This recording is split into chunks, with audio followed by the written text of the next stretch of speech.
Okay, we're live. It is Thursday, February 10th. This is Senate Health and Welfare Committee.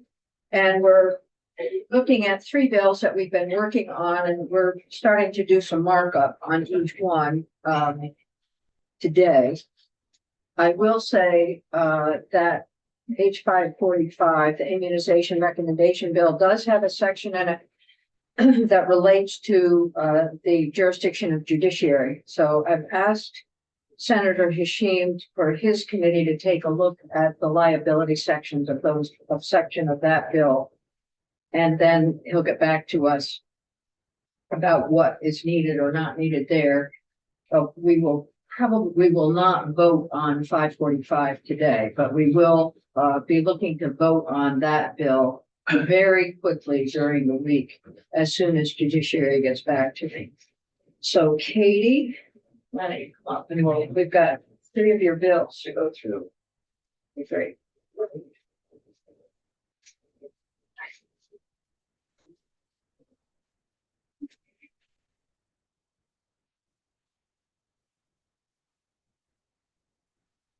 We may go a little bit faster than the agenda indicates, so that would be good. Hey, good morning. Katie McLean, Office of Legislative Counsel. So last time we met on H545, we looked at an amendment. It had three instances of amendment from OPR.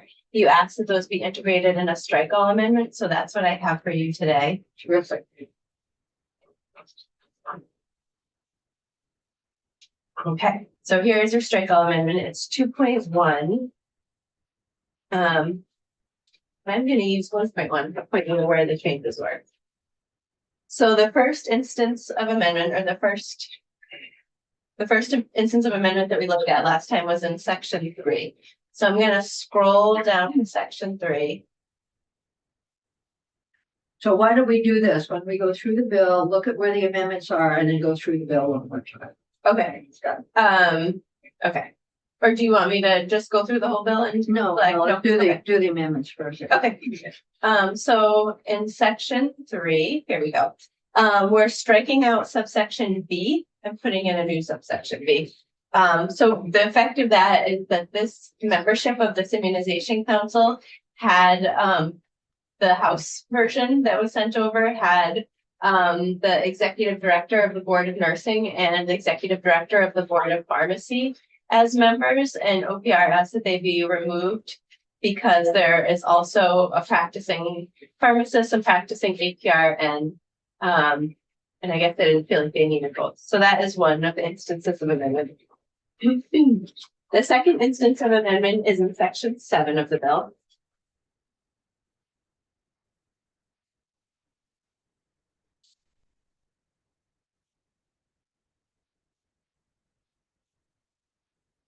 Page.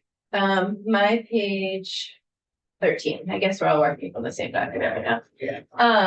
So this is the pharmacy technicians, and this section sort of completely replaces what the House sent over. A lot of what is happening here is reorganization, but what's being added is this language in subdivision 2 that lists the authorities for a pharmacy technician to give an immunization. So that is the change there.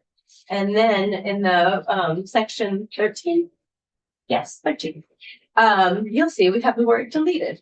So I'll scroll down here so you can see that. This would have been the corresponding pharmacy. Here it is, 13, deleted.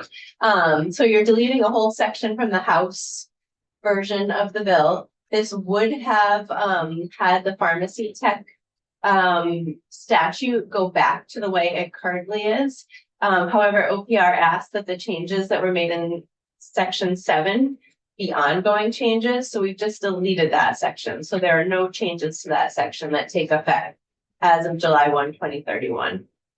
So all the pharmacy sections stay as they are. Yep. Well, pharmacy tech. Pharmacy tech. Yes, because there's also a section specific to pharmacists. Right, you're right. Yeah. So those are the three changes in this amendment. But you have the strike all, so you have the whole bill. Okay. Okay, why don't we do this? Why don't we go through the bill that we have in front of us, and that will show us all of the, everything, the bill, underlying bill and our amendment. Okay. It's just straightforward. Questions committee before the vote. My question was, why do I hear music? But Mhm. it's coming from outside. Somebody celebrating or protesting something. Oh, today is when the kids are here, the tobacco Oh, that's right. coalition. Yeah, well, I should have announced it. Okay, and I can tell you that. Sorry. That's what I do. Yeah. All right, So the first half of the bill, if you remember, takes effect on passage, and the changes in those sections will be in effect through July 1, 2031. So this first section is amendments to existing statute. One of the biggest changes in the bill is the change of immunizations to recommended immunizations, which very specifically means recommendations coming from the Vermont Commissioner of Health and not from the CDC.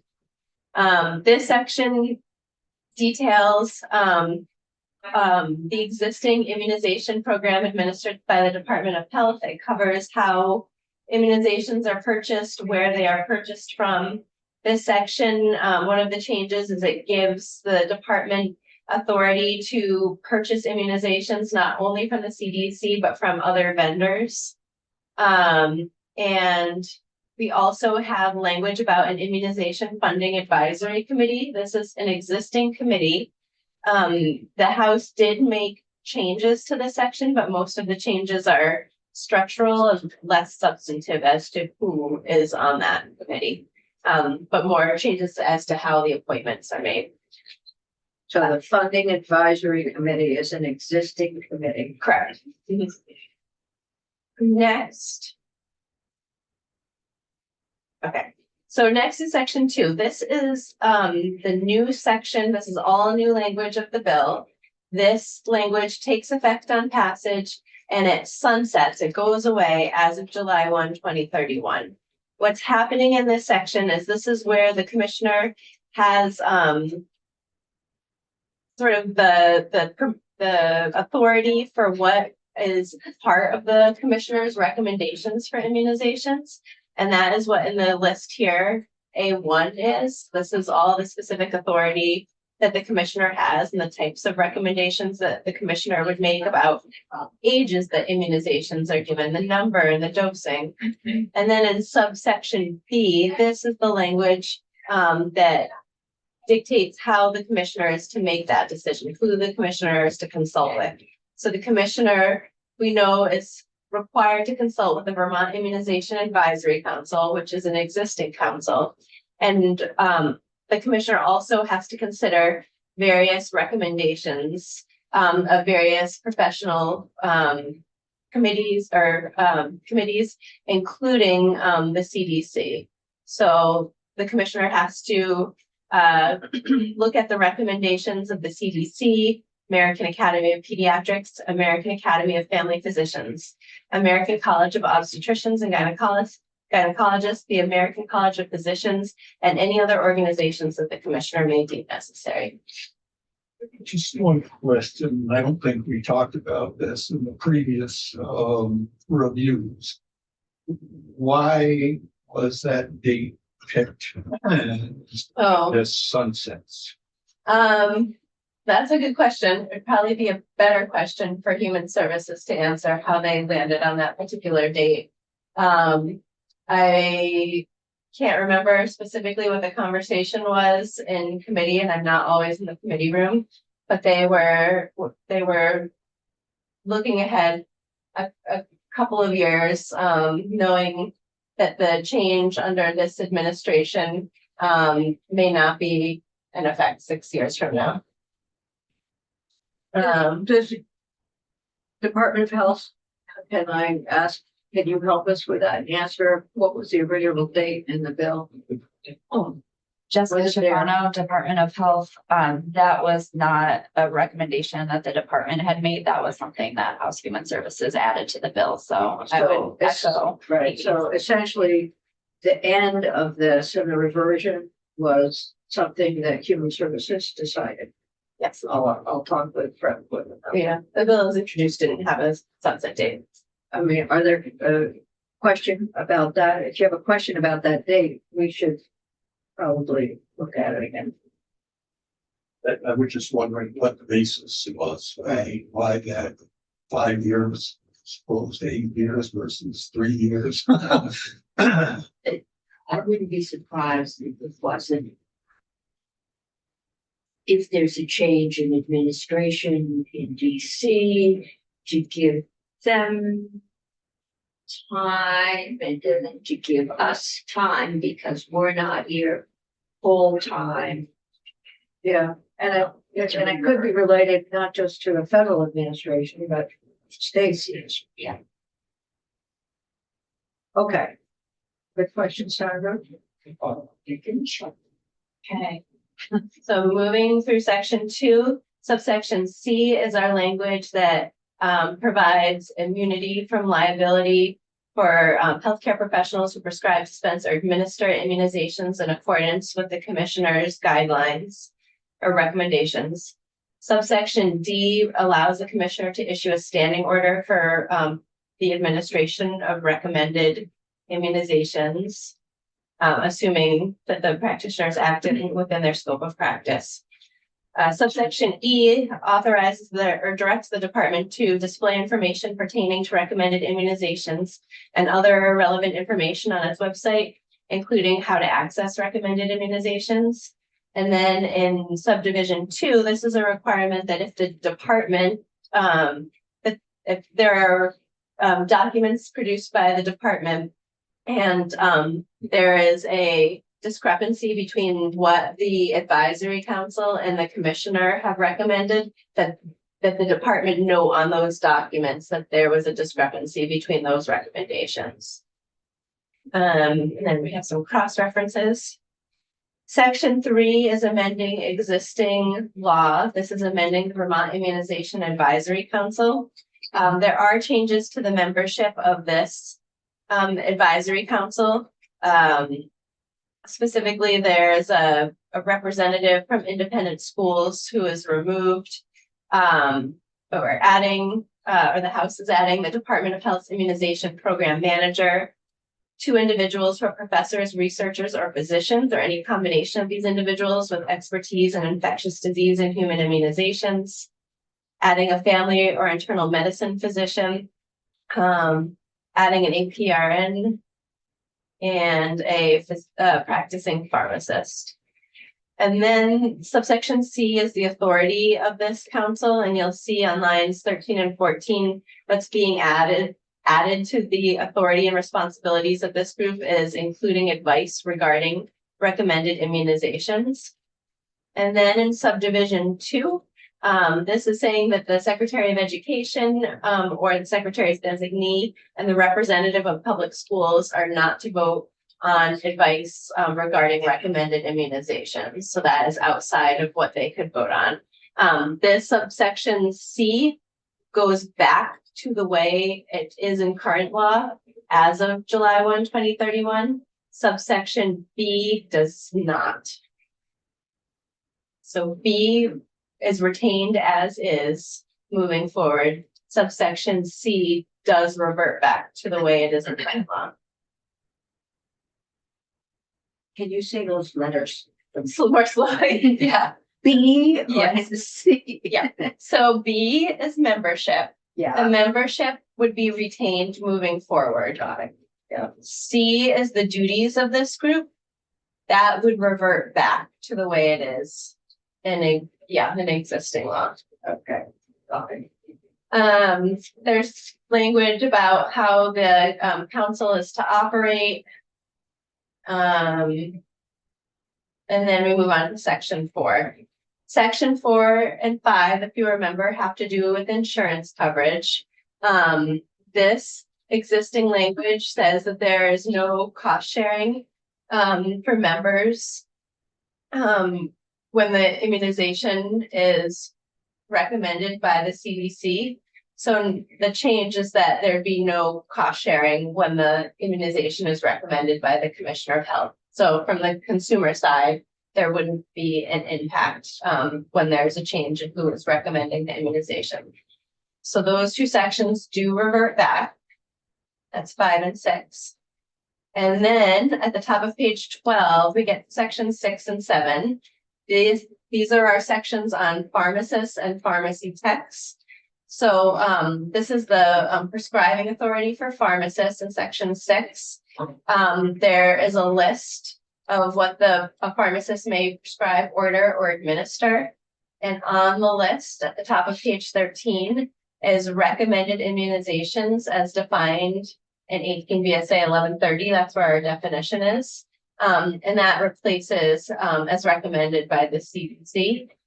And then we have language in Roman numeral 8 that the pharmacist can prescribe and administer for patients 5 years of age or older, influenza immunization, COVID-19 immunization, and subsequent formulations of combination products consistent with the recommendations established in accordance with this act. So just one clarification, T, I can't remember I know the physicians are immune. Are the pharmacists also immune? I just can't remember in that section. I believe so. Let me go back and take a look at the language. Yeah, a healthcare professional, and healthcare professional is It covers the it's pharmacists. broad, yeah. Thank you. Yep.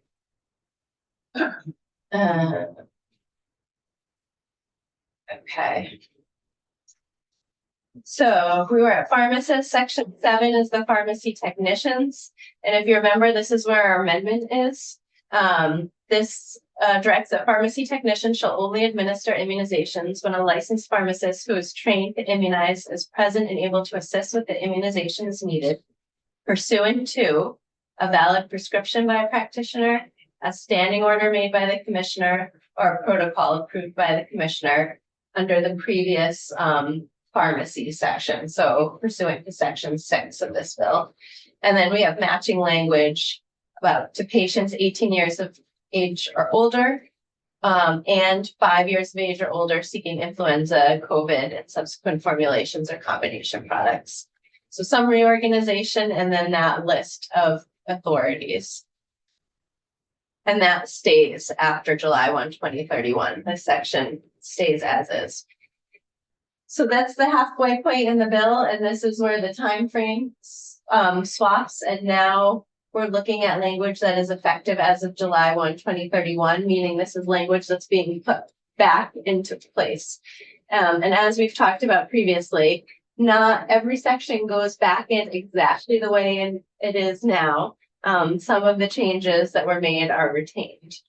For example, this definition of immunization and no longer references recommendations made by the commissioner. It goes back to referencing the CDC, but you would be retaining this language that an immunization means a vaccine or other immunizing agent that provides protection against a particular disease. And so for clarity, this is what the House put in, changed.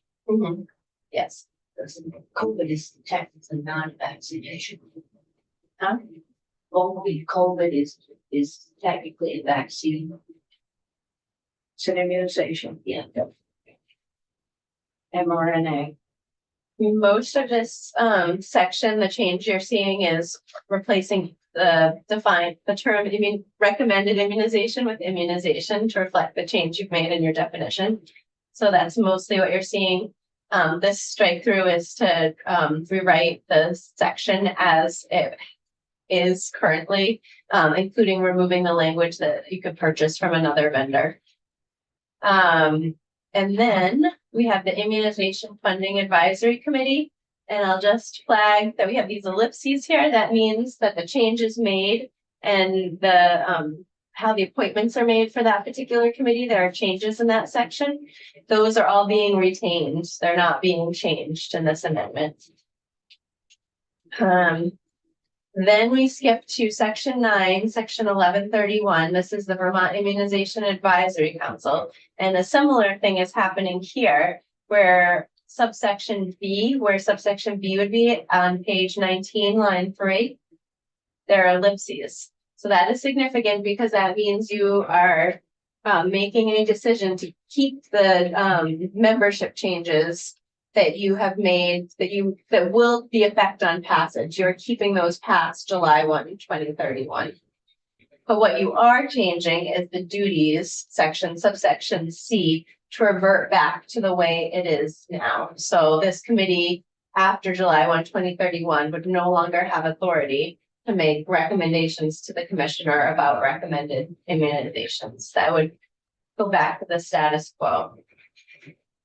On page 20, we have sections 10 and 11. Again, these are the two insurance provisions and they go back exactly the way they are now.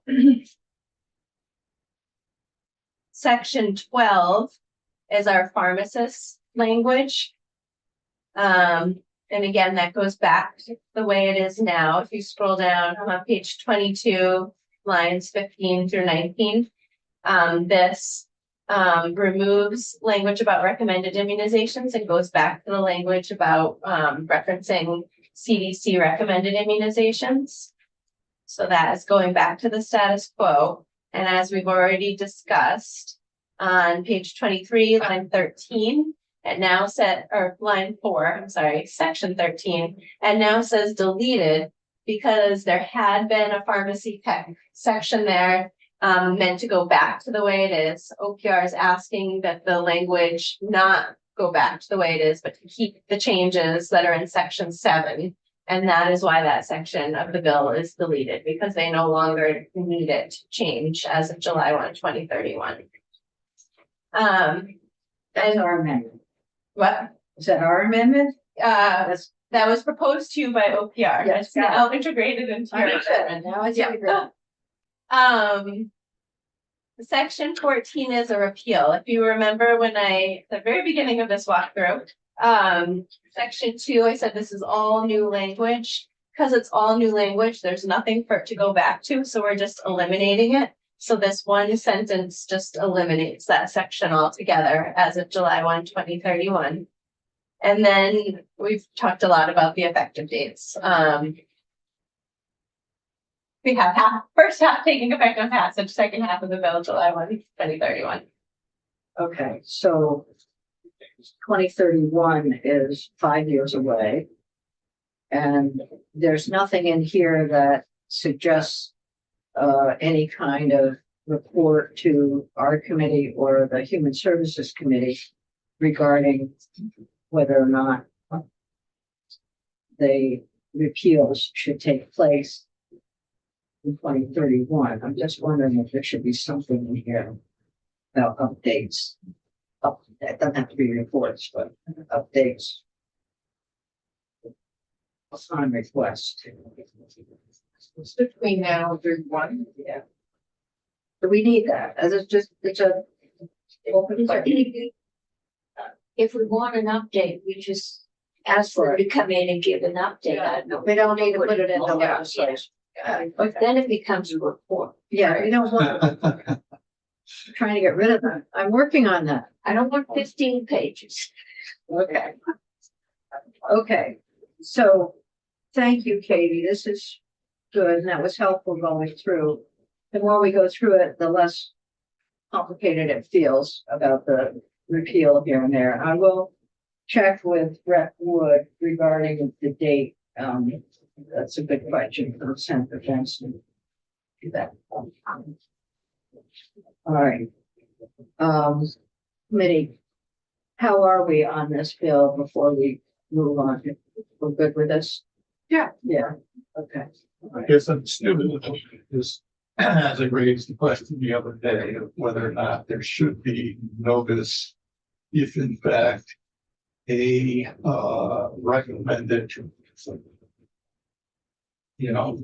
immune item, right, or vaccine drops off that protective process through the federal pieces. Not that we need to do anything, but it'd just be good that somebody knows that that process would no longer apply to that particular vaccine. I shared that. But then listening to the testimony, it isn't a process. It's where the money comes from. And I forget who the testimony was from. But in all cases, you have to hire a lawyer. You have to prove harm. You have to prove cause and effect. You have to do. But there is a difference. Well, it's, the money comes from a fund if it's on the list. BCIP. But you have to sue and go to court. Correct.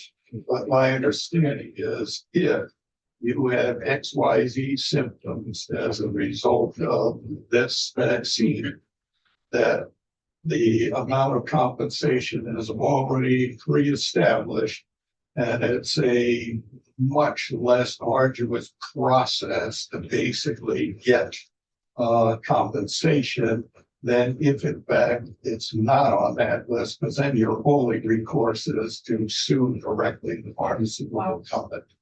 And that's all the difference. Is that what you said? To judiciary? No, we're looking at the liabilities. We're looking at the liability section. So But remember, isn't that, but that's what we're talking about, is the liability section. Or you're talking about the liability to the state.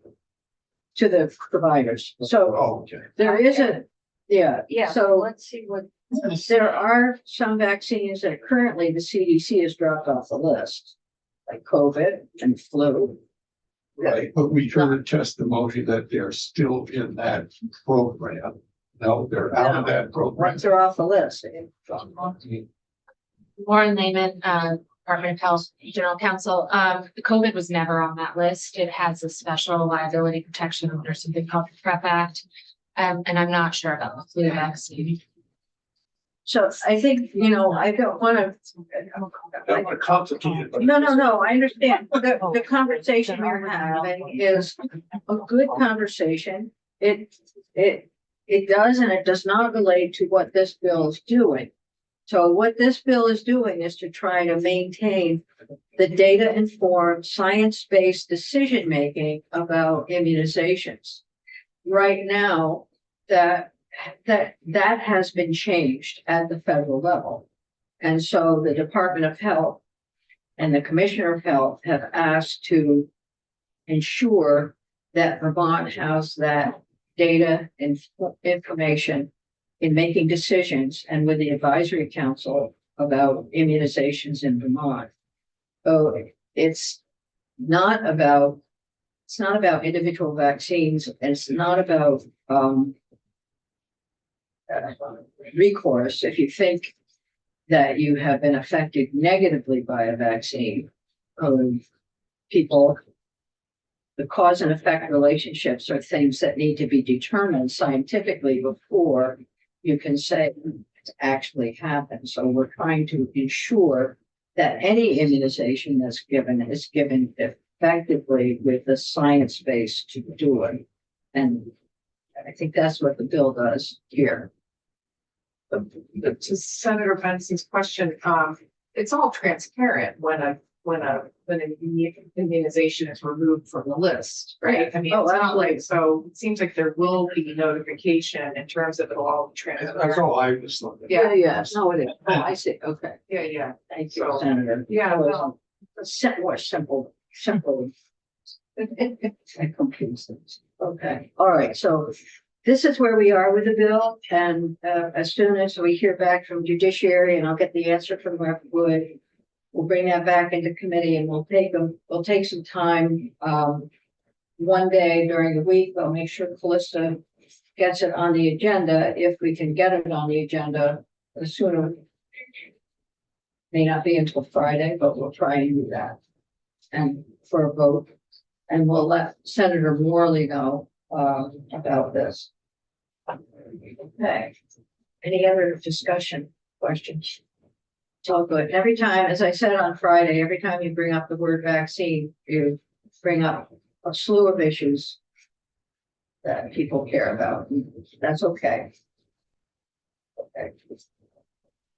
All right, so let's move to the autopsy reports. Little Debbie Downer. Little Debbie Downer. We're going to autopsy, and then we're gonna go to kids, so kids will be fun. Thank you.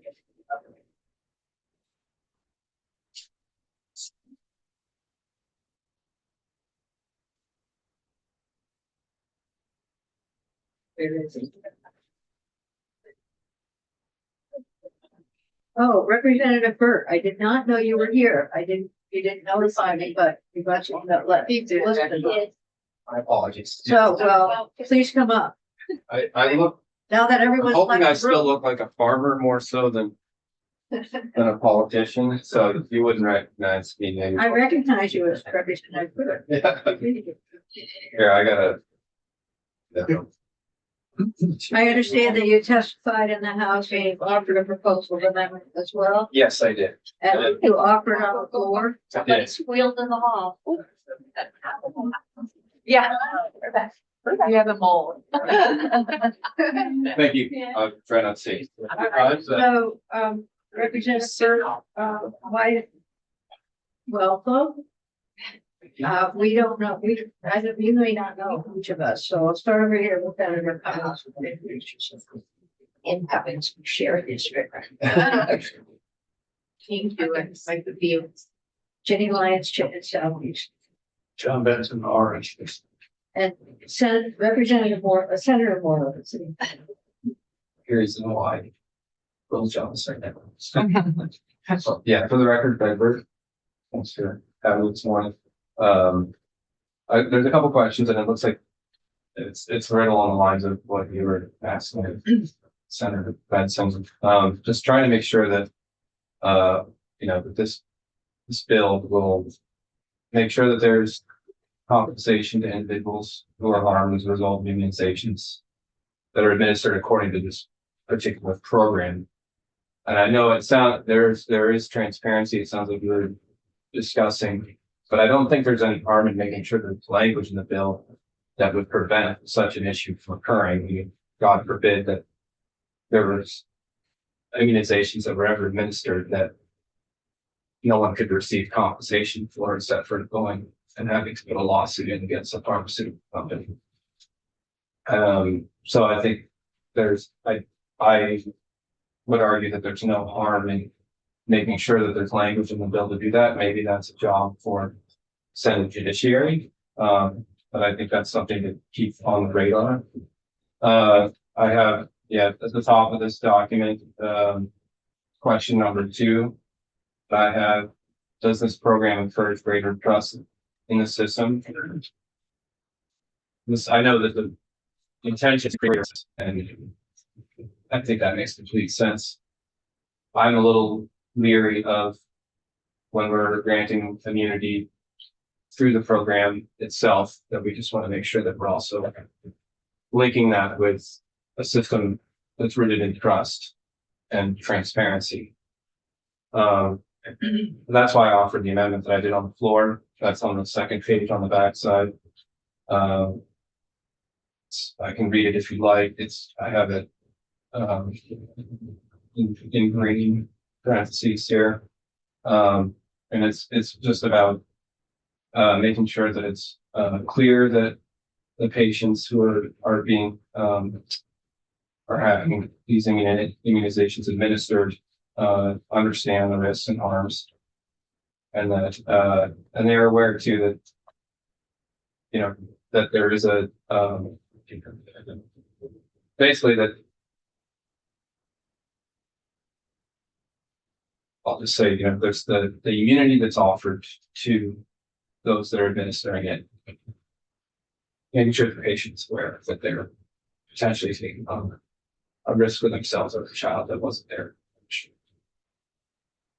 The other part that I have down here is alternative language for this would be I have it.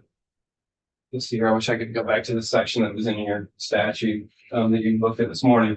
But if you go below, the part where it gives immunity to the professionals who are administering it. Shortly below that, if you look at number E2, which would be the third paragraph up from the bottom. Any documents produced by the department about the recommended immunization shall just include a disclosure if the recommended immunizations differ from the recommendations of the Vermont Immunization Advisory Council. That's currently in the document you looked at this morning. I would suggest that it be a little bit more clear, and I gave an alternative to that. Well, any documents produced by the department about the recommended immunizations shall include a disclosure if the recommended immunizations differ from the recommendations given in section 218 VSA 1130A B2. That's a more comprehensive list. That's the CDC, and that's already in the document you were looking at this morning. It's just a longer list. And state whether adverse events from such immunizations are eligible for compensation under the Federal National Vaccine Injury Compensation Program, if the recommendation diverges from federal guidelines. So that would address concern. I think you had, Senator Benson, that there'd be clarity that if for some reason there is a gap in compensation for individuals who are receiving these immunizations, that it's a known, it's a stated fact by the department, and that they at least are aware of the situation so that we can do something with that. We don't want to have any of our citizens not have a process for compensation. And then under that, I added the commissioner shall, to the extent practicable, align state immunization recommendation for those of the Centers for Disease Control Prevention Programs, and shall annually report to the Senate Committee on Health and Welfare where alignment is not feasible and propose alternative state remedies for affected individuals. Okay. So that's where I just want to make sure that those potential gaps in compensation are covered in the language.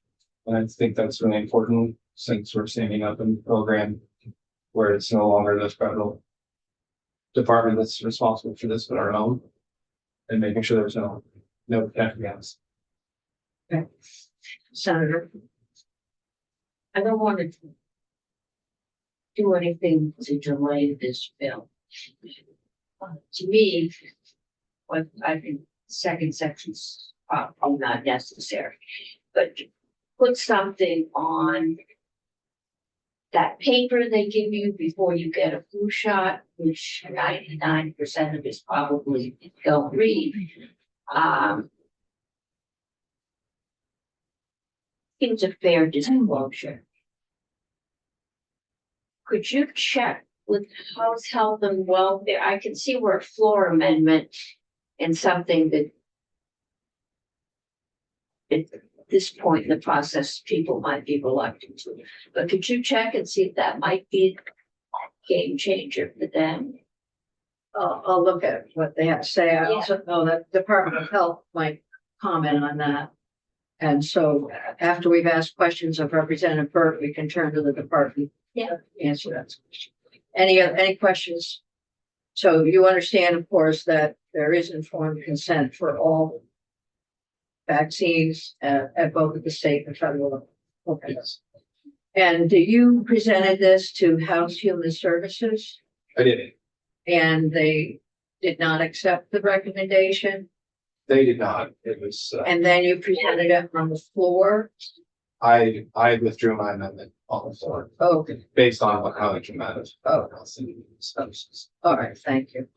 I didn't address to them. I did address, my amendment did not say anything about the alternative language that I just read to you at the bottom of the second page.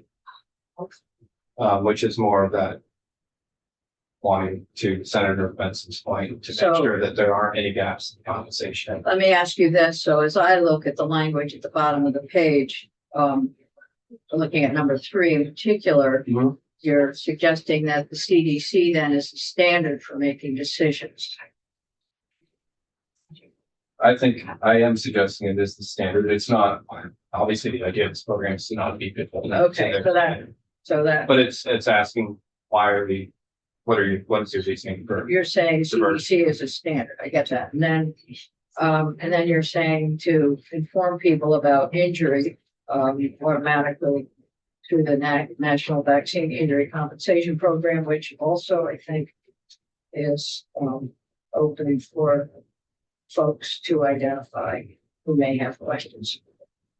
Thank you. I would, if you don't mind me making one more statement, even though we might not agree with what the CDC is doing currently, who knows what 4 years from now will look like. And we're also investing a lot of trust in our own Department of Health, which I think is worthy, but we don't know who will be there in the future. Understood. So guardrails. I guess what we're putting our trust in is information, science-based information. Yes, So, agreed, totally, 100%. that we can agree. In full agreement, 100% science-based You know, it's really difficult. and information being transparent. Yeah, so we always try to be transparent in this room. And I think our Department of Health is similarly open and careful. Agreed. Otherwise, they wouldn't have brought us this bill, so thank you for your time. Thank you. Appreciate it. Appreciate it. So the question's been raised and we have 3 minutes. Would the Department of Health like to respond, please, to this? Thank you, Lauren Lehman for Department of Health General Counsel. A couple of things I just want to point out.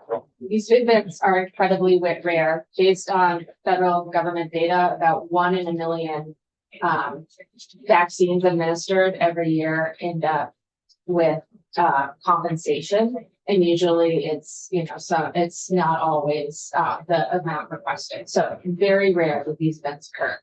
I think as has been noted in this room, it's not in DVH's control what the federal government does. If they remove a vaccine from VICP, we wish that they would keep these vaccines in the VICP. We wish that that was driven by scientifically sound, evidence-based decisions. And right now it is, it hasn't changed. There's been other areas where recommendations have changed and we have not had transparent access to the science and the data behind it. And we are concerned that that might happen with this compensation program as well. That's out of our control. What's in our control is trying to maintain access by putting pieces of that system in place. We cannot recreate an entire VICP here on the state level. It's just not possible. And so we're trying to preserve access, as has been noted, by ensuring that healthcare providers are not held liable very narrowly for following those scientifically sound, evidence-based recommendations. Whether other forms of recourse for individuals are removed, that is up to the federal government, right? That the federal government is choosing to remove that avenue, not the state Department of Health. We want that route to be available. If they choose to remove it, we're going to try to preserve what we can from that system. The statement given to people when they get a vaccine, that's issued by the federal government as well. And that is a mandatory handout. And that's what includes the information on how to seek compensation from the VICP. Quick question on that. So if in fact there is a differential between our recommendation and states versus the federal, on that sheet that will the person getting the vaccine know that there's a difference? They should discuss it. First of all, there wouldn't be a VIS, is my guess. There wouldn't even be a vaccine information sheet because they're no longer passing out information about that vaccine and saying. And if they did, they would probably say in that sheet, this is no longer covered by a VICP. They might say it's only covered under the circumstances in which we recommend it for the Hep B vaccine, for example. So it would come out, that statement would come out with the ACIP recommendations in it. The CDC recommendations, sorry. And then the state recommendations we haven't operationalized it yet, but I can imagine there will be some discussion about how to inform folks of what the Vermont schedule is and how it's recommended. Also want to emphasize, it's not just the Department of Health. This bill really bolsters and builds up the vaccine advisory committee to include experts in this field, immunologists, vaccine experts, MDs, APRNs. It's really a scientific, people who are in clinical practice, who are in scientific research, to advise our commissioner on how to proceed. We would never claim to have that knowledge, nor would we want to take on that risk for all Vermonters. Our goal is to protect the public health. And so there would, we're seeking that reassurance, that guidance, that scientifically sound, transparent knowledge. So that's what I have to say today. I think, we can't build a perfect system on the state level. We're trying, as the federal government changes and ways that we can anticipate to provide a safety net here at the state level, both for access and for individuals receiving these vaccines. This very rare occurrence of vaccine injuries. We've also got 95% of Vermonters receiving vaccines. Just had measles detected here in Montpelier this week. We're trying to protect the public health.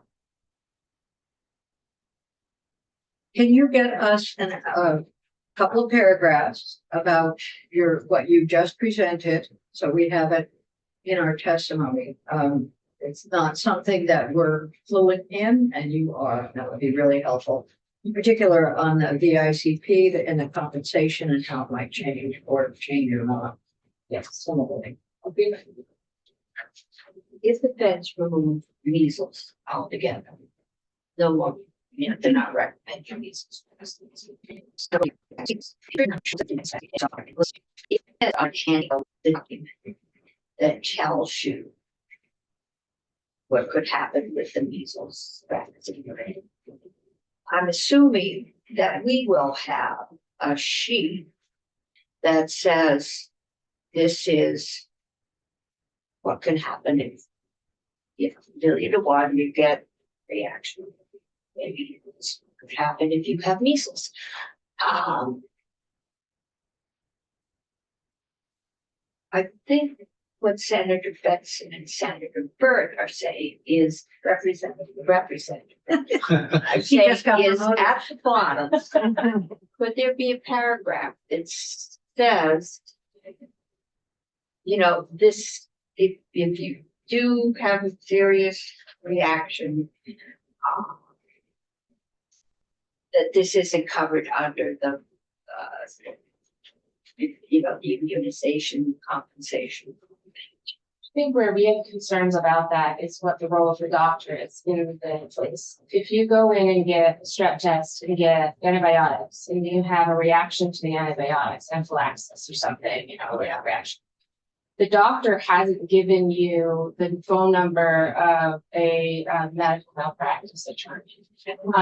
The doctors are not out there to advise on liability. They don't have that knowledge or how to pursue compensation for an injury. I think we'd also be concerned it would be unnecessarily alarming to say, hey, you're taking this vaccine, but there's no compensation. That said, I do agree that they would have to go through, here are all the foreseeable risks of taking this vaccine. Beyond array, this might cause a sore arm tomorrow, a fever, nausea. Like, go through the things you should be looking at to make sure, like, hey, something's wrong here. There's a risk to this, to acknowledge there is a very small risk. Maybe hope, ideally, also what the risks of the disease are. And so that folks can make that risk-informed decision about it. So that's where I would say, doctors stand there and they talk about the risks, of the medical risks, the physical risks, all of that. And then, we have the VIF statement for the vaccine information statement for whatever the federal government decides to do. And then there's, a tort system in the state. You go to a lawyer just as if you were injured in any other medical practice, treatment, diagnosis. That was my understanding in the discussion we had last week, is that if measles is covered, if it's on the federal list, I still have to hire a lawyer. I still have to go to court. Yeah, I have to go. Wording I got was it was still long and expensive to get there. And if it's not covered, I still have to go through a long, expensive process, which may well cost me more than the reimbursement I'm getting. The difference is the source of the reimbursement. If I sue pharma, it's gonna come from them. If I sue and it's covered under the compensation fund, the money comes from them.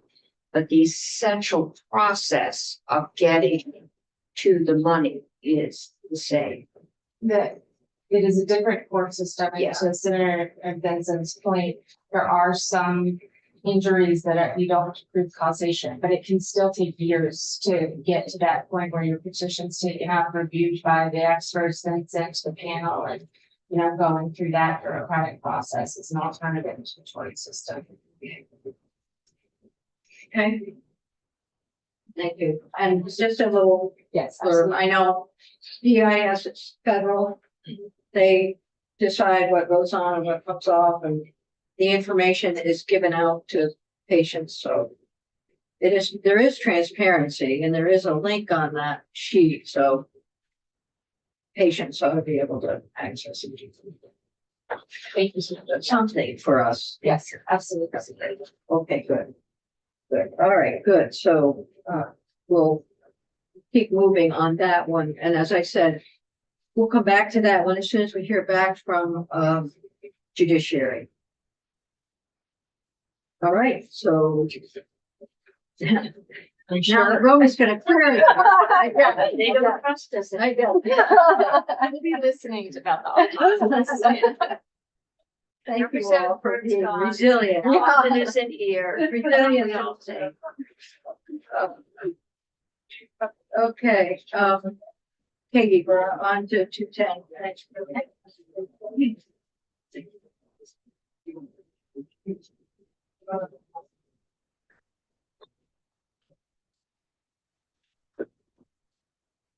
You.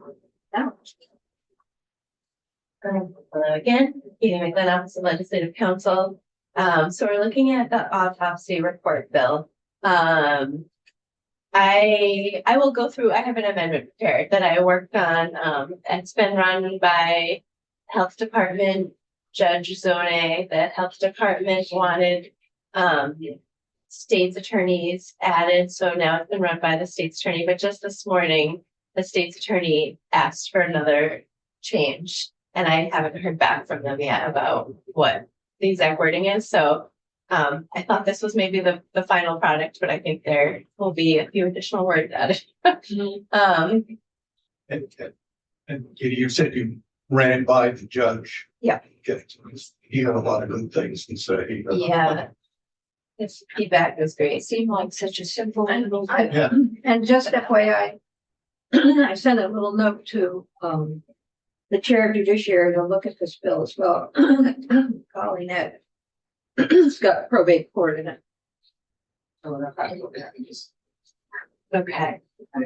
So, just to refresh your memory, this bill has to do with how to access an autopsy report if you're not somebody who has permission to do so under HIPAA. So if you remember the underlying bill,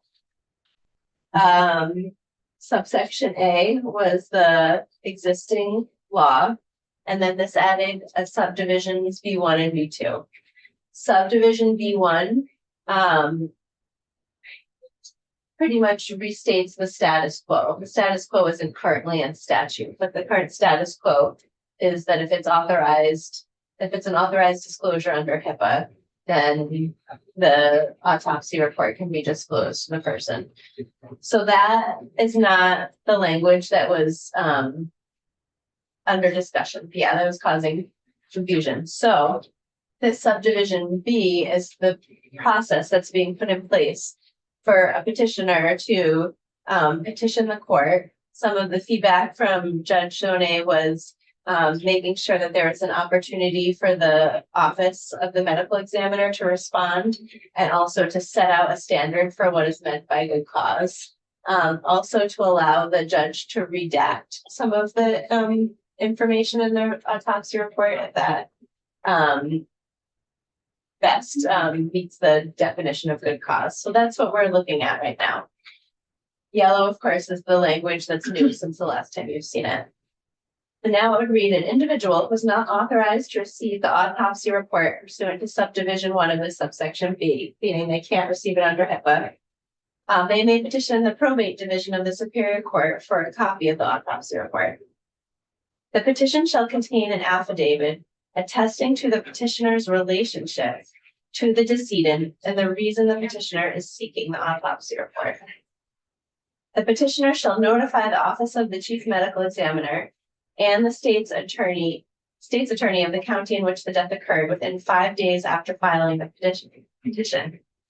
The office and the state's attorney shall have an opportunity to respond within 10 days after notice. If the Superior Court finds that the petitioner has demonstrated good cause for the petitioner to obtain the autopsy report, it shall order the office of the chief medical examiner provide a copy to the petitioner in whole or part, and may place restrictions on the petitioner's dissemination of the copy provided.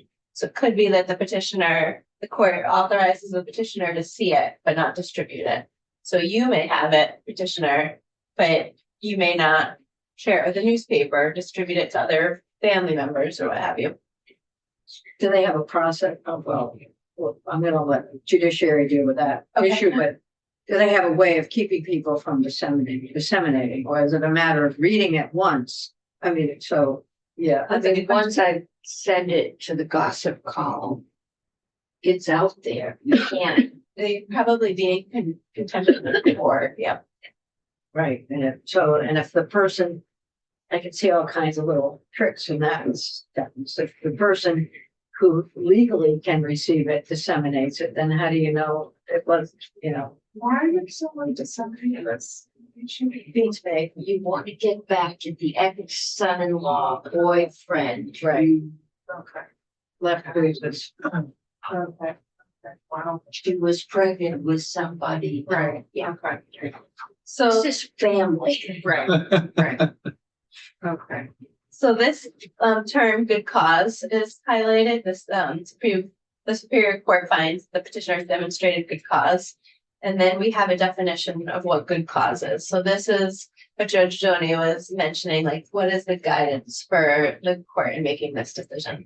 So in determining good cause, the Superior Court shall consider the relationship of the petitioner to the decedent and the decedent's family, whether the disclosure is necessary for the public evaluation of governmental performance, the seriousness of intrusion into the decedent and the decedent's family's privacy, whether the disclosure is by the least intrusive means available, including whether and to what degree redaction of some portions of the autopsy report is appropriate, and the availability of similar information in other public records regardless of form.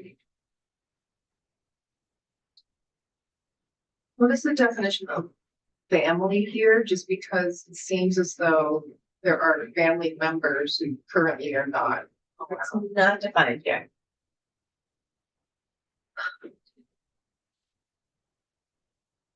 So this language comes from. Where's it? It's mostly from Wyoming State, but not entirely.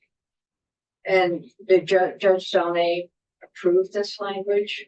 I sent it to him and he said that addressed his concern. Okay. And then what about the Department of Health? They have seen it and they were comfortable with it. It's the state's attorney that I've been going back with forth with most recently.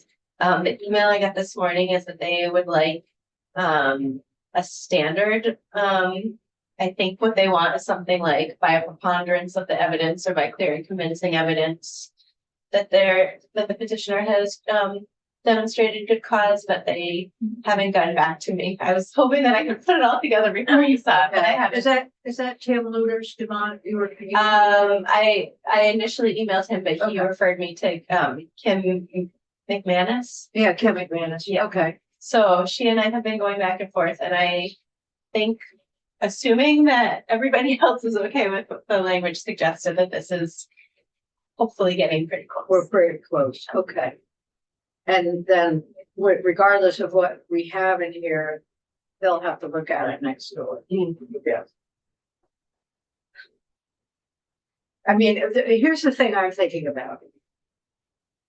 There aren't gonna be a lot of these cases. We've heard one that's pretty significant, Well, we've heard one side of one case. But we She did might have been the mother-in-law from hell and her daughter. We have only heard her side, and it is very sympathetic, yes, but we're changing the law for every side. She could find out her daughter was pregnant and say, see, I get it. We get it. That's exactly why the courts and the state's attorney need to be invoked. We can't bring in the other person on the other side there and resolve their problem. That's what. Yeah. So, get it. Okay.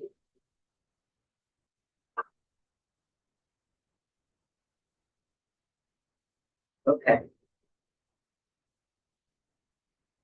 Okay, so why don't you keep us posted? Okay. And as soon as we hear back from the state's attorneys and Kim gets to you, I then. will run it by the health department and Judge Zone one last time. Yeah, we'll to make run it sure by that one that more time changed. that we can look at it, and Okay. similarly, we'll bring it right back here.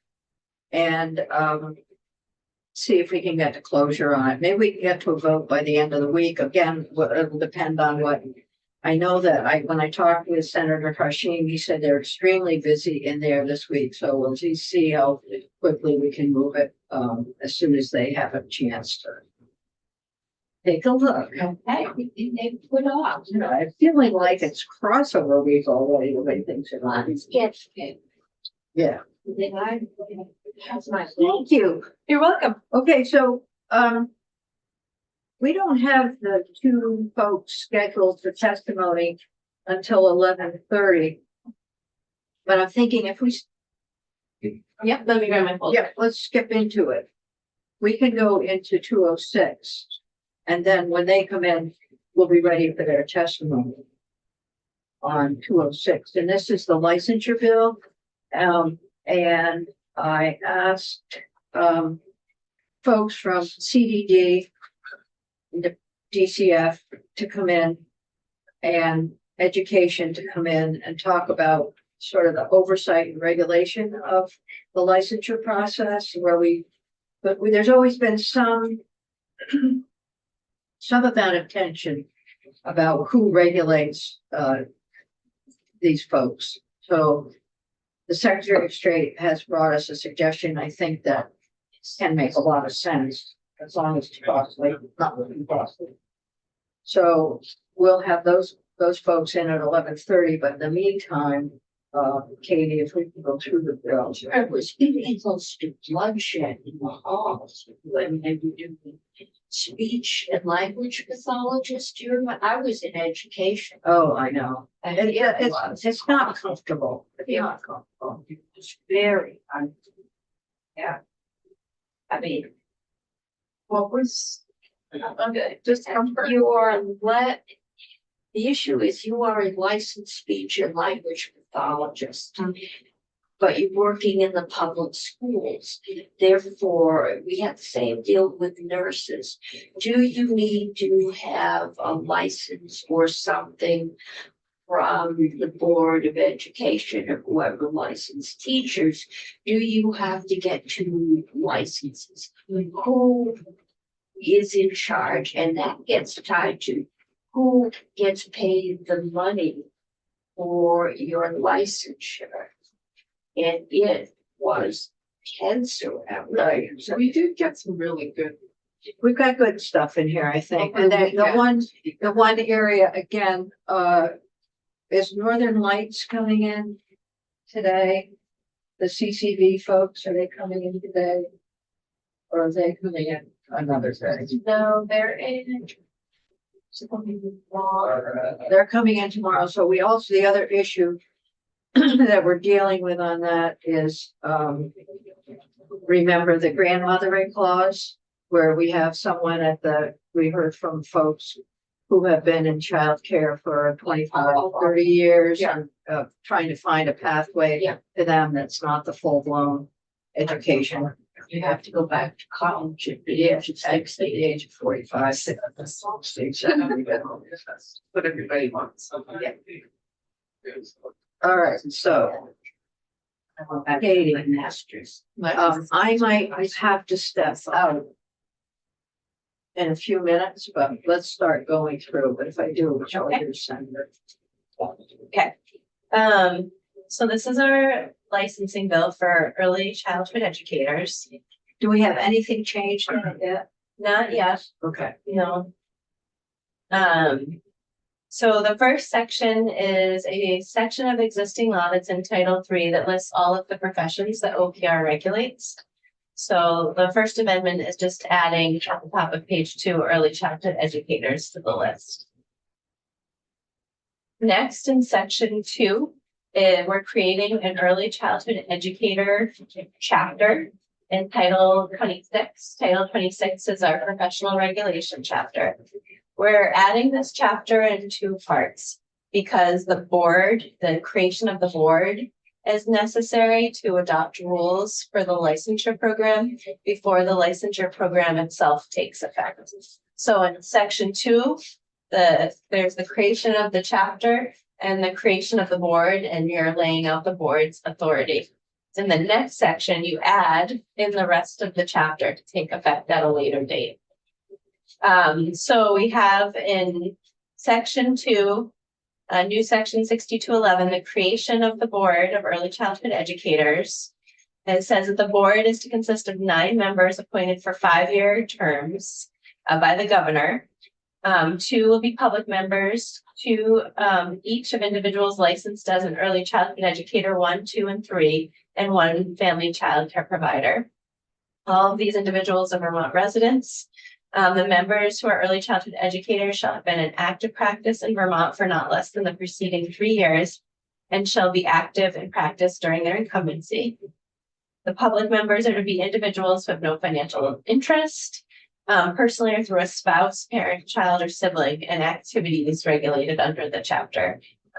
So if you are the spouse of somebody who runs a early childhood program, you wouldn't be able to be a board member overseeing the licensure for early childhood educators. Is there a board presently that oversees the licensure of the actual facilities themselves? No, How are they licensed? they're licensed through the Department for Children and Families Child Development Division, the CDD. So there are rules that govern their practice. I know CDD is scheduled to testify, so you'll hear more from them, but it's not a board structure. It's they do. Oh, I'm sorry. I know they have to go through fire regulations. Yeah, they have to they have to either be licensed or I was just registered. Yeah. curious if there was a way of not duplicating, creating a whole new board if one already existed that you could share. So Yeah, I don't think it's the board structure. The CDD does either a license or a registration, depending on the size of the program. Let's see. Appointments are not made without, shall be made without regard to political affiliation on the basis of integrity and demonstrated ability. Language about vacancies, they're filled in the same manner as initial appointments, and the board member shall not serve more than 2 consecutive terms, so a maximum of 10 years. Then we have procedures that govern the board. Annually, it elects a chair, vice chair, and secretary. The meetings have to be warned and conducted in accordance with the open meeting law. Majority of the members constitute a quorum, and the business is transacted by a majority vote of the members voting, unless otherwise provided. Powers and duties of the board. The board has to adopt rules.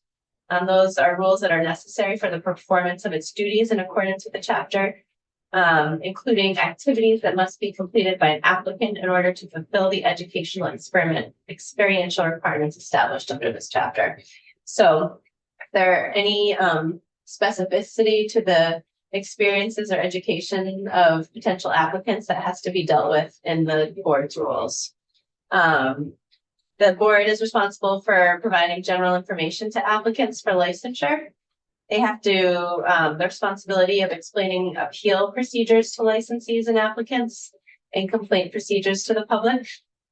And they are to use the administrative and legal services provided by OPR.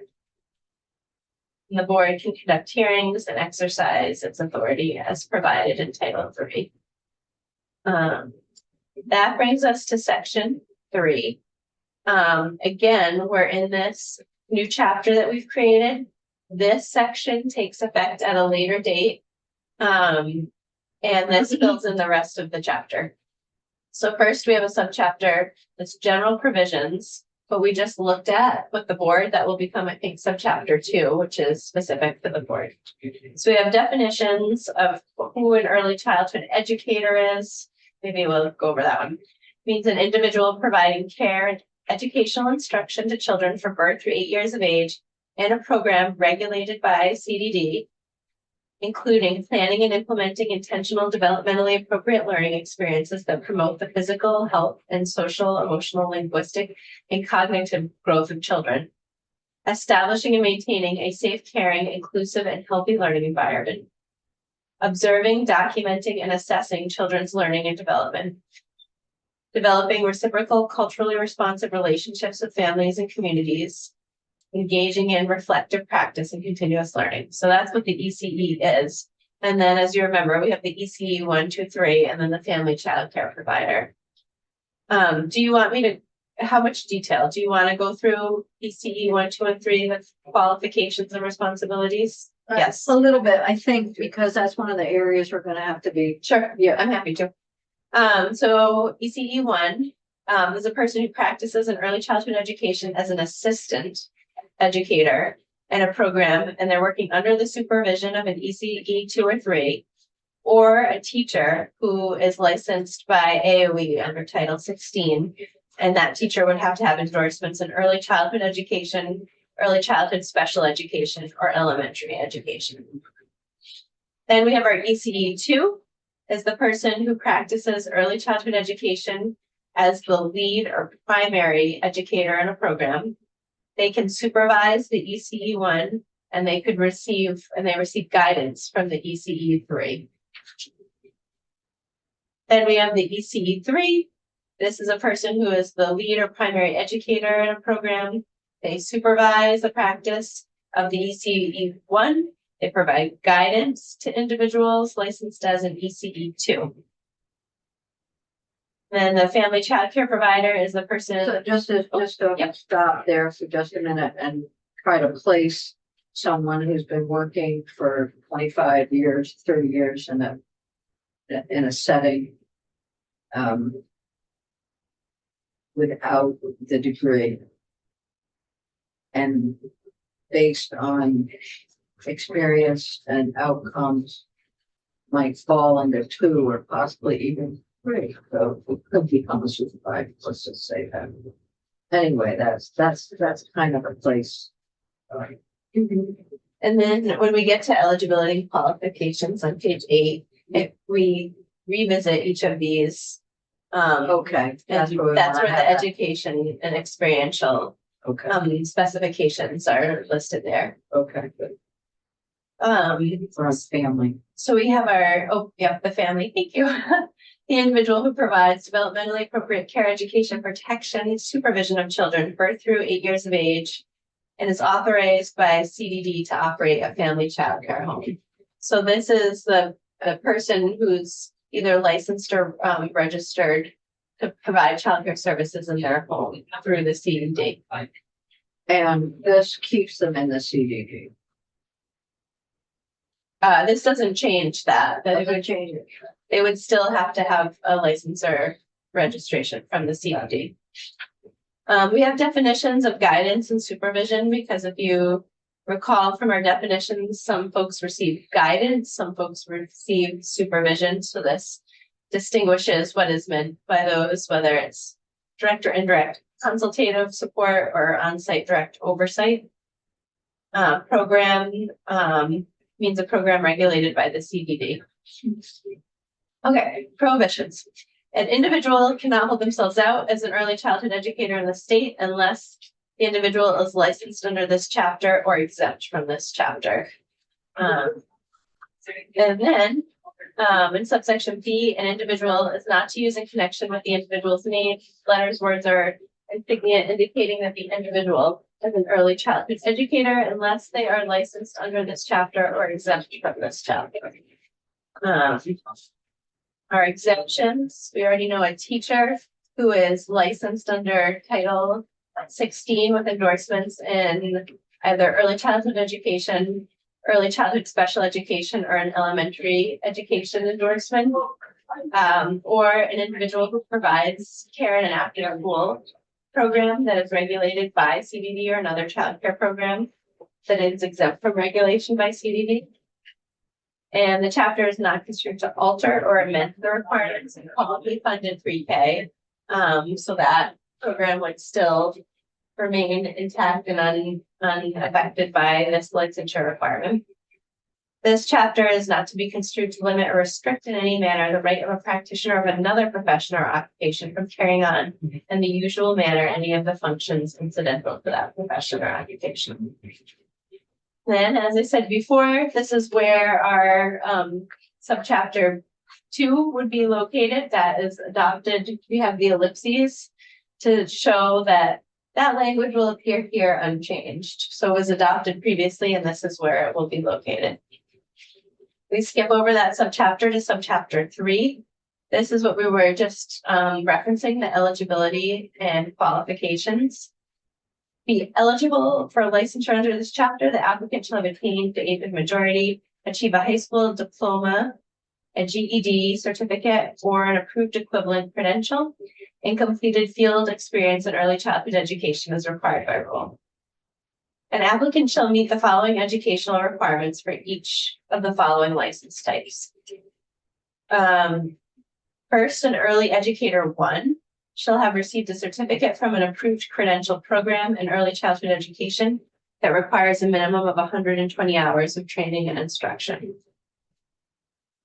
2, so ECE2 shall have received an associate's degree in a early childhood education program or related field requiring a minimum of 60 college credits, or in any unrelated field in a minimum of 21 approved college credits in the core childhood education competency areas identified by rule. And then an ECE3 is to have a bachelor's degree from an approved program in early childhood education or a related field requiring a minimum of 120 college credits, or any unrelated field, and a minimum of 21 approved college credits in the core competency areas identified by rule. And then a family child care provider shall be qualified for licensure if authorized by the CDD to operate a family child care home and is in good standing with the division as of January 1, 2029. And the board is not to accept a family child care provider application after January 1, 2029. So if a person is already working in a licensed or registered family child care home as of that date, then they are qualifying on the basis of that previous approval. But after that date, they would have to obtain a license in one of the other categories. Subsection C, approved educational programs may offer college credits based upon assessment of the individual's competencies acquired through experience working in the profession. So experiential work previously could count towards the person's degree. In addition to the requirements of A and B, applicants shall pass any exam that may be required by rule. So this at least opens the door, but does not require an exam. License renewal. License must be renewed every 2 years upon application. The payment of a fee. Failure to comply with provision of this section result in suspension of the license.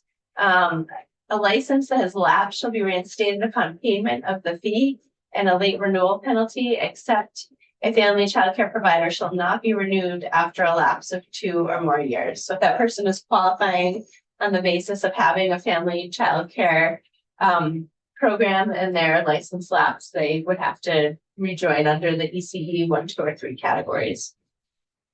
This authorizes the board to adopt rules for the protection of public health to assure the board that the applicant whose license has lapsed more than 5 years is professionally qualified before reinstatement can occur.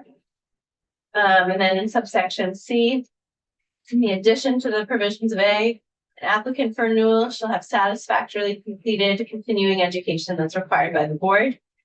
And the board may require by rule not more than 24 hours of approved continuing education as a condition of renewal. Then in section 6223, this is the fees section. So you'll see that there are different fees, both for initial licensure and for biennial renewal, and they differ for ECE 1, 2, and 3 and family child care provider. And then we have language about unprofessional conduct. It's conduct prohibited in Title III or by other statutes relating to early childhood education, whether that conduct is by a licensee, applicant, or individual who later becomes an applicant. It means conduct that results in a licensee, applicant, or individual who later becomes an applicant being placed on the Child Protection Registry, or conduct that is not in accordance with the professional standards of early childhood educators published by NAEYC. And then we have a variance language. So the board can issue a transitional ECE 2 or 3 license to a teacher or director of a program who does not meet the educational and experiential licensure in this chapter. Transitional licenses are to be valid for a 2-year period and shall be renewed by the board for an otherwise qualified applicant for an additional 2-year period with satisfactory supporting documentation that the person has ongoing work to meet the qualifications.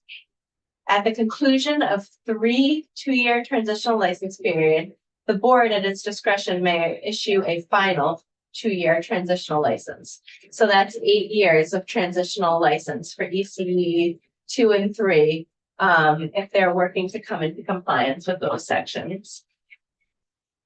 And then we have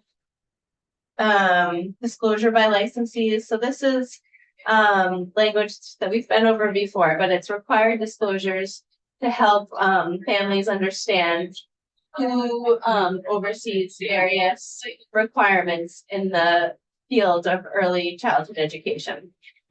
So information has to be displayed about all available license types regulated by the OPR pursuant to this chapter.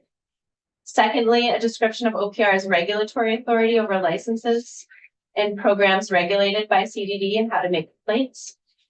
A description of the Agency of Education's regulatory authority over teachers providing pre-K services, universal pre-K services, and how to make complaints. And then lastly, a description of the CDD's regulatory authority over the programs and how to make complaints. In section 4, this is a repeal of the transitional license. That's the 8-year transitional window. So this would be repealed after that 8 years has expired. Section 5, this is the appropriation. So this is a 1-year appropriation, but you have legislative intent language for fiscal year 28. So in 27, there are 2 positions authorized and an appropriation of $262,000. And then in fiscal year 28, there's legislative intent language for 3 new positions and an appropriation of $628,000. And then there's this language in subsection C that it's the intent of the General Assembly in fiscal year 28 that $1.4 million be distributed from CCFAP to the Office of Professional Regulation for the initial licensure application fees and initial renewal fees for the sort of first licensing round. Maybe we should say instead of that coming from CCFAP that it would come from the Child Care Contribution Special Fund. That's part of the Are you on section 5? I Yeah. have to leave.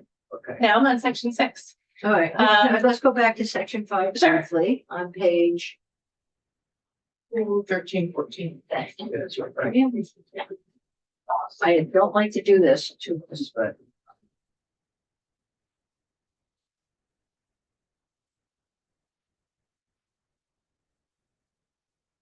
Okay.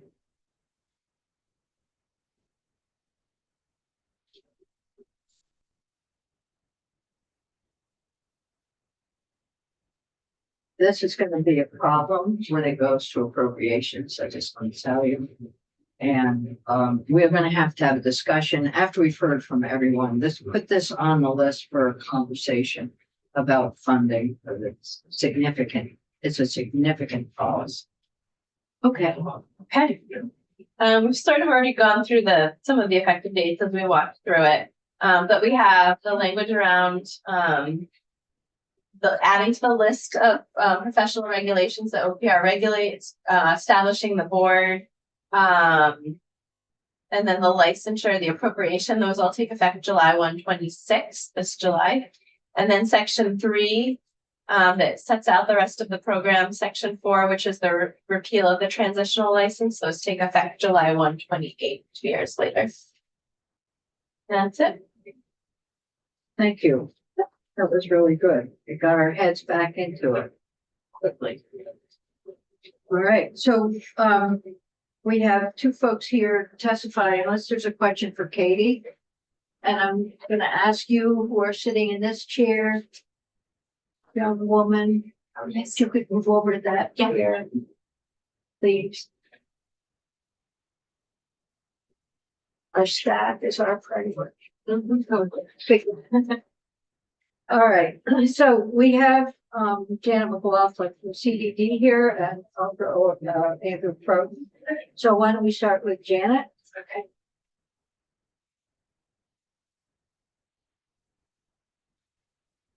And so we're looking at a couple things. Well, we're looking at more than a couple things in this bill. So why don't you, I know you sent us testimony. Yep. And we can follow along. You have a first, that's kind of the baseline of childcare licensing, and then you've got, Yeah, I'll try to be efficient. No. yeah, In my great. communication, yeah, Thank you. okay. Okay. Let me get in, I just got into, so it takes me a second to. Are you gonna put something on the screen? And I think so, I think that will make it easier for Sure. folks, if that's easier for you guys.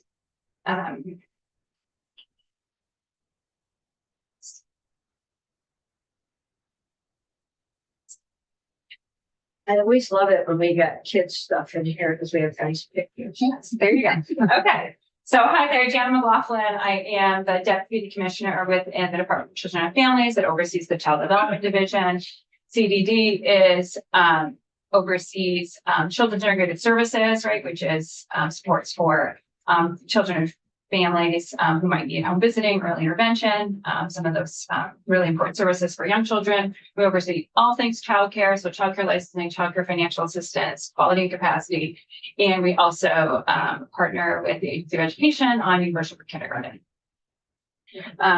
So in thinking about S206, I just wanted to provide some additional information for you guys to consider as you are reviewing the bill and thinking about what's needed.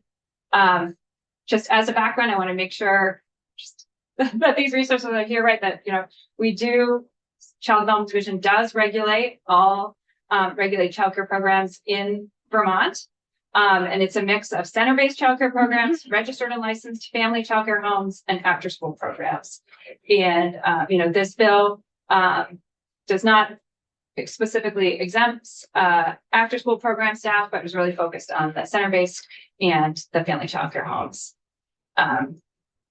And obviously impacts the entire state for the map. And right, our childcare licensing regulations, they do cover, you know, all facilities that are serving people who are caring for children from more than 2 families other than their own need to be registered and licensed with the state. It's all about the foundation of health and safety for young kids, and they're driven by federal and state statutes and best standards from the American Academy of Pediatrics. So there is a lot laid out in childcare licensing regulations already. And so within childcare licensing, I just want to be clear on like what it is that we do right now related to individuals. So we do approve and monitor everybody who is working within a regulated childcare program. So we know who they are, we know what programs they're associated with, we check their background checks, we check their qualifications. And we approve individuals to work in specific roles based on the standards that are laid out in childcare licensing regulations.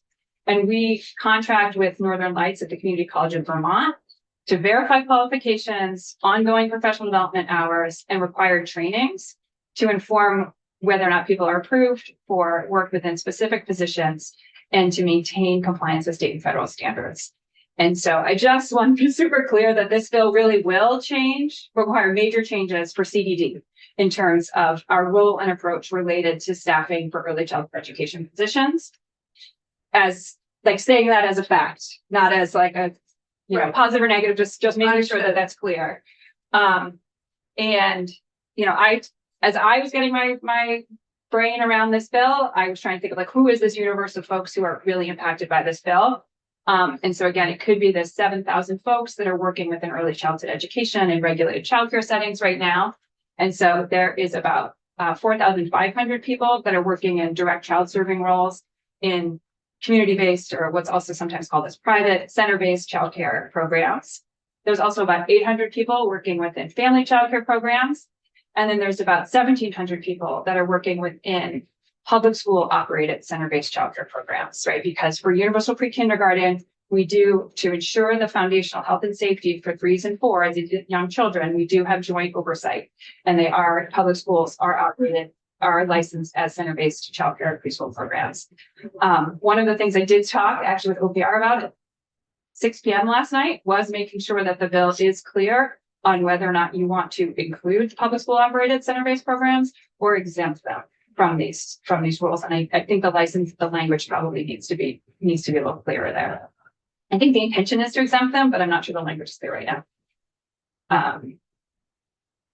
And then related to, I know there's been a lot of discussion on this bill about how does this interact with the AOE educator licenses for with early childhood education and early childhood special education endorsement. So this red circle is my attempt to to make that clear to folks, right? Because because there are people that work in all of these contexts, and also that all of these regulated childcare contexts that have AOE educators license, and people who don't work in CD regular. So this is sort of saying like this group of people crosses across all of those different segments. So, and those people are also going to be exempt from this bill, right? So there's going to be there's people who run family childcare programs who hold AOE educators license. There's people that work in community-based programs who hold AOE educators license. And obviously there's people that work in public schools that hold AOE educators license. And then there's also the people that are working in, kindergarten and above who hold those licenses, and other people that are in non-teaching roles. And all of those people can still just go through the AOE process and not through the process. But I think for me, when I was talking internally with my team and we were trying to get this down, this visual was helpful for us in terms of understanding what are we talking about, who's really going to be impacted, what are the numbers. And I think it's really important to recognize that this bill is about those people who are not in the red circle, who are in family childcare, and not in the red circle who are in community-based programs. And that is who is going to be impacted by this bill. It really has limited overlap with folks that are working within an AOE regulated context. It's a good visual. Thank you. I had to draw it a few times before I could figure out how to get it out. This is like Katie McClynn's Venn diagram. Okay, so just wanting to make sure again, we're all working with the same context on this. So then when my team we're looking at the bill, we noted three really major changes. And again, it really depends on your perspective, some of these things about whether or not you think that's a pro or a con. But three major fundamental concerns, and then I have a couple other small things. So one is related to decision making, right? So this bill it changes the decision making on who is qualified to work within regulated childcare programs from a CDD-led rulemaking process to an OPR-supported oversight board.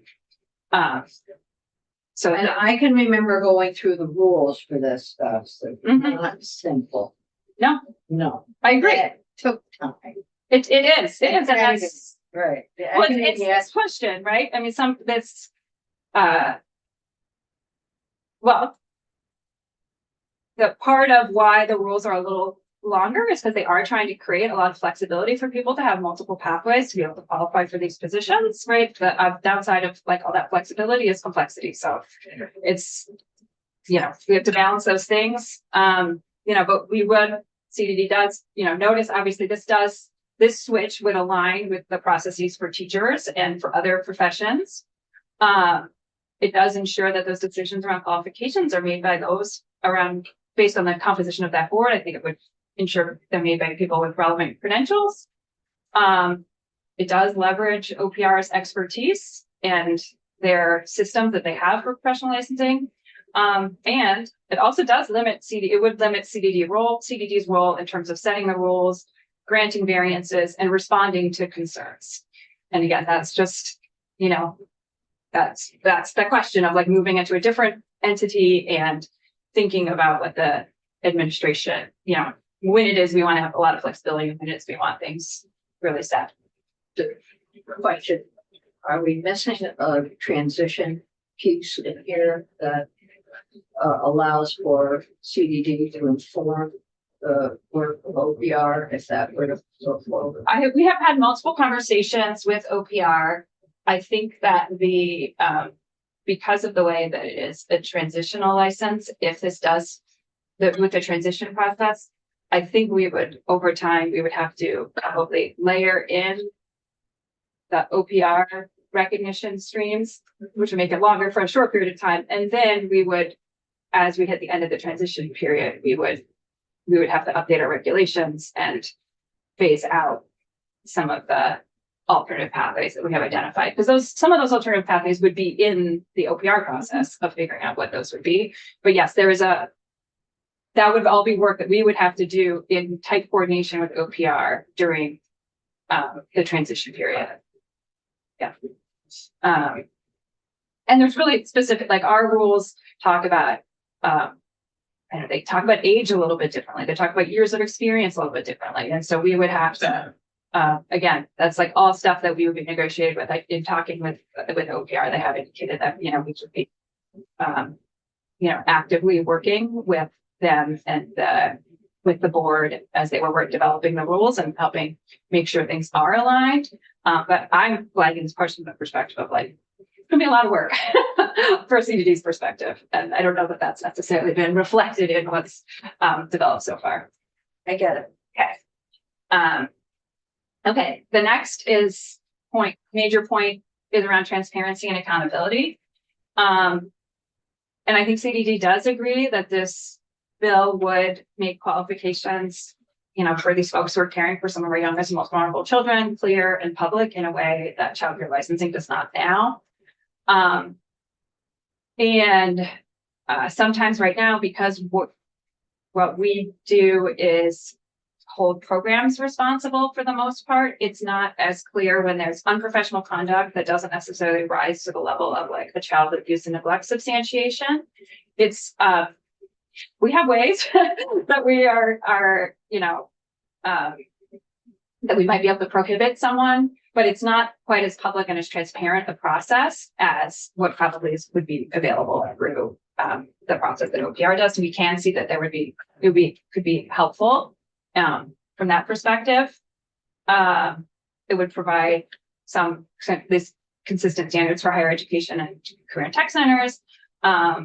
We also recognize that this could be confused with AOE credentialing, right? That's come up a bunch. And I have a little bit more information on that. So does Andrew on that. And then this other piece, right? Is this going to require CDD to revise the child licensing regulations to align with the scope of practice and qualifications, which, as you guys know, is doable and also not the easiest lift in the world to do. So, yeah, it's not all OPR that's doing the work. Should all of this happen, it's Right. also on your shoulders. Yes. Understood. Yeah. And then relative to increased qualifications, I'm sure you guys, we see on our side too, like we were debating, right? the trick of this, because it can be a little counterintuitive to feel like, oh, we're going to increase qualifications and somehow that's going to increase the workforce, like if that's what we're trying to do. But we recognize that we absolutely recognize this proposal does align with the evidence on quality early childhood education and child development, with the national best practices. It aligns with the national pre-kindergarten standards put out by NEAR.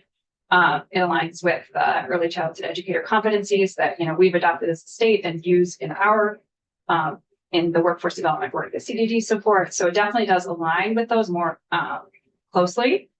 Can see that when we get to a place where there is a more consistent standard of professional standard, that could allow CDD to pare back some of our regulations that we have right now, because right now we kind of spell everything out because we can't, then it's less, we don't necessarily can't point people to a very specific professional standard that we know that they've in a standard of training that we know is consistent across all entities. So we spell everything out in great detail, which is why the licensing regulations are really long.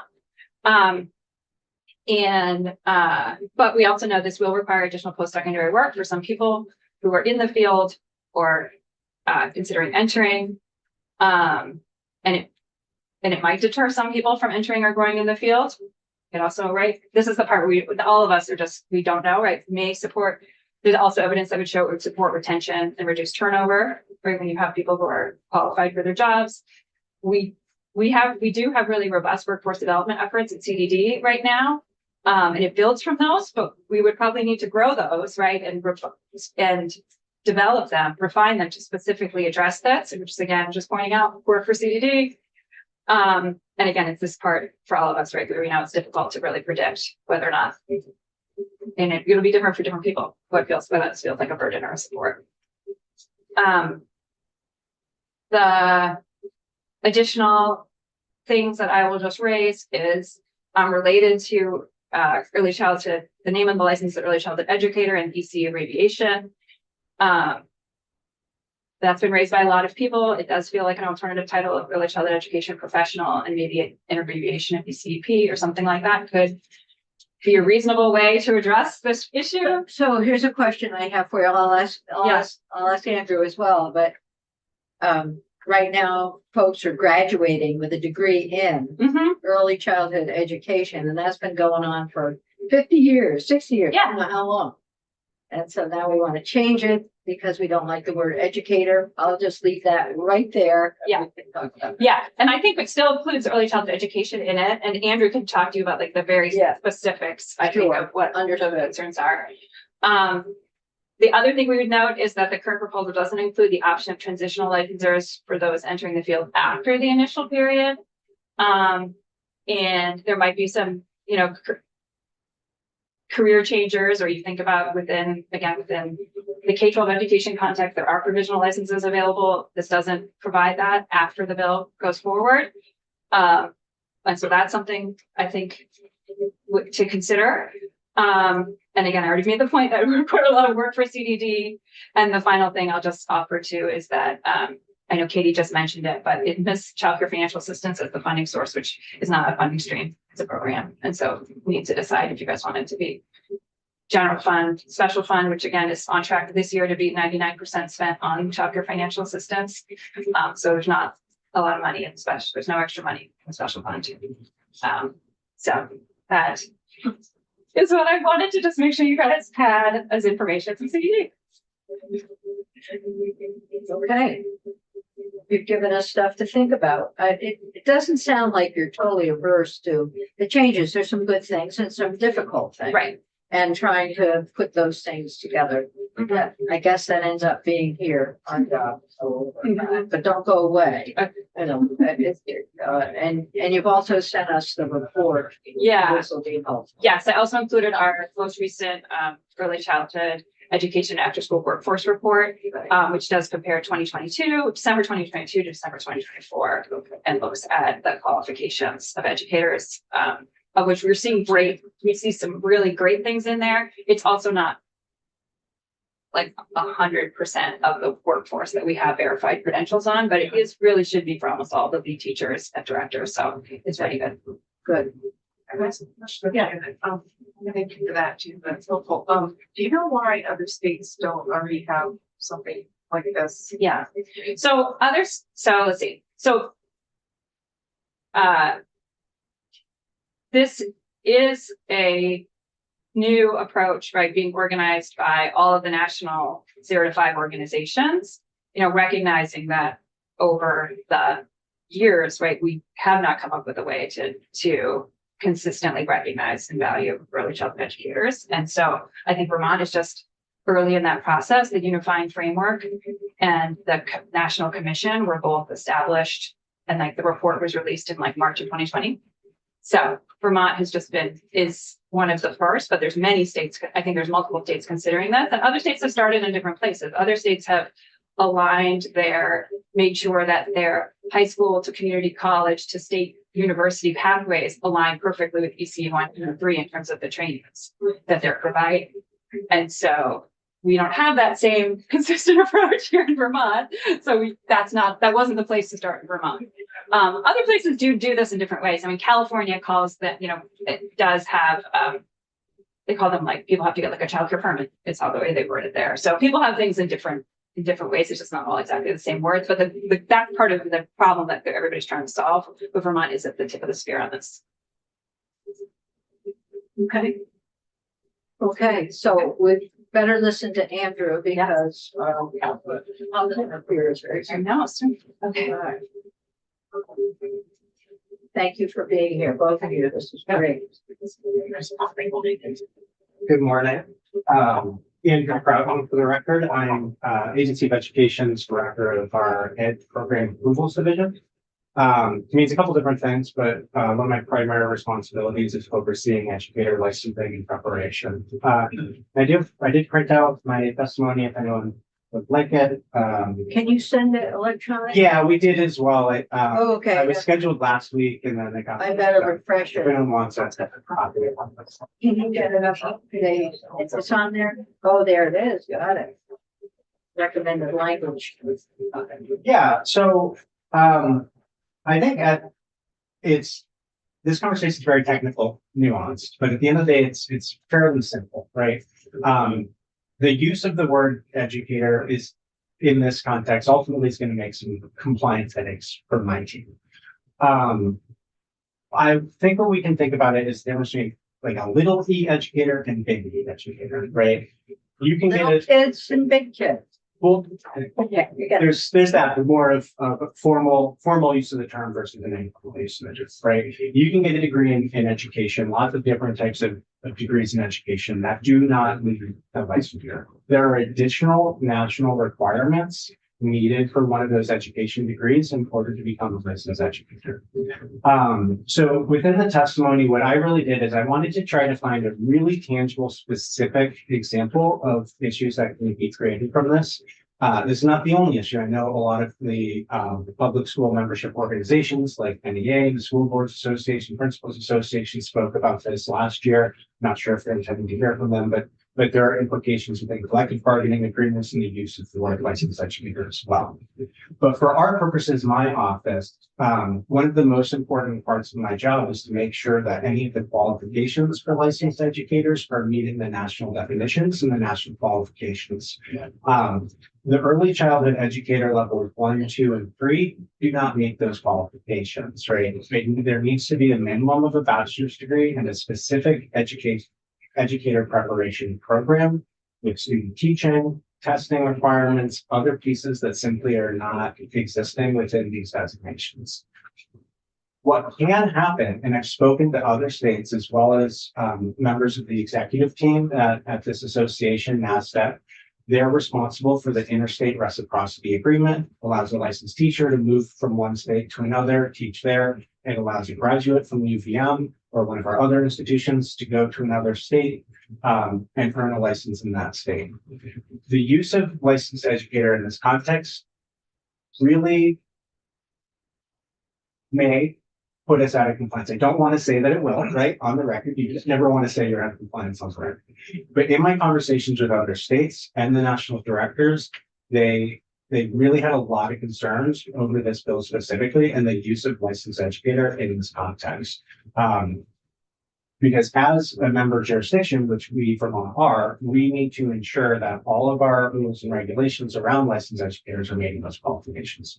So I have in there the testimony, some specific citations from that. I have a link. Yeah, the electronic one is linked to the actual agreement if you are interested in it. And that's really kind of the root of it is, I think on that like human sense, these folks are absolutely educators. Anyone working with kids is an educator. When we're talking about statutory definitions that big E educator, that's where we can get some of these compliance issues that come in. And I think that's about it. I mean, that's as simple as we can make it on that. And again, this is a specific example that my team has to work with on the national standards. There's lots of local implications around this language that can come out as well. Got it. So I know we've been making lists too. Where, I understand your concern that it could run into some federal or national standard requirement. Right. We get that. The folks who go through early childhood education programs come out as EOE. Maybe we just say that you're licensed as through early childhood education. That EOE stands for ECE, sorry. ECE stands for Early Childhood Education, period. And I'm licensed in early childhood education.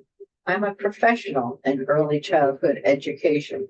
Don't have to call myself an educator, even though you just said, and I know, and everyone else knows you're an educator. So we'll think about this. With this kind of get to the Brobdingnagians and Lillian, that book. Anyway, Yeah. we don't need to be there for this. Senator Gulick, you have a question? Yes, so ECEP is, Yeah, ECEP. read the needle. Yeah. Andrew, I don't know if you can answer this, or if you want to answer it, but, we are getting a lot of emails from people in the field, and I'm finding them actually really helpful and kind of enlightening. But one of the things that I've heard in one of the emails was that the ECE3 license seems to be kind of redundant with the AO teaching license, or do you see? I think that there can be overlap, right? Like as far as regulation, the folks over at Oak Care have done a really good job of separating Title 16 and their title under exactly. But ultimately, that ECE3 is really what we based our license on. Our standards are based off of what the national organization recommends for ECE3. We did add some specific special education in addition to that. But ultimately, in some cases, it would be the same. Someone who goes through the full BTS program, that is phenomenal. It's really amazing what the work that has been done in the BC community, right? And we've been looking at that as a model as we think about apprenticeships and such. So for someone getting that ECE who goes through that full program, right? BTSU is approved all through it's nationally recognized, right? So someone who completes all of those requirements for its licensure would qualify for both our license as well as this proposed ECE3, right? But then there are other opportunities for folks to get the proposed ECE3 that would not qualify. So that creates some additional confusion and concern where some ECE3s would qualify and others wouldn't. Right. And also, our licenses, we also use levels. So right now there is an ECE1 and an ECE2 level license. So we would have the continuum be ECE1, ECE2, ECE3, ECE1, ECE2. Our level 1 license is a program graduate, so who's completed the full state or nationally accredited organization. Level 2 is after 3 years of teaching in Vermont. So there's an additional area for confusion, right? So someone who holds one of ours, an ECE level 1 license, is very qualified, they can access UPK. But with this new use of the language, there could be confusion. Folks may think, hey, they don't have that. They have, I believe it's a high school diploma for that qualification. Yeah, So the question I have for you is the work that you're doing with OPR to sort of straighten this out. Should the bill go forward with OPR having oversight over licensure? How are you working with them? And obviously there's a transition period in here and the definitions and this understanding of who's doing what. So have you been working with OPR? We've been invited to some conversations over the years on this, and we've maintained that we're concerned about this language for several years now. But have you talked with them recently so that we can resolve this? We're gonna resolve this pretty soon. Right, yeah, I mean, they are very intentional in the use of VCE, as you heard during the testimony, and Yeah. I can understand why trying to promote and elevate the profession. I feel bad saying it. At the end of the day, like there's a clear line in this national agreement we have with other states of what the requirements are. And so, Understood. I Yeah. understand that. yeah, I'm trying to understand how you are resolving this issue. We understand the problem. yeah, The problem's been out there. It's been beating us over the head now for a long time. So now and trust me, this isn't the first year.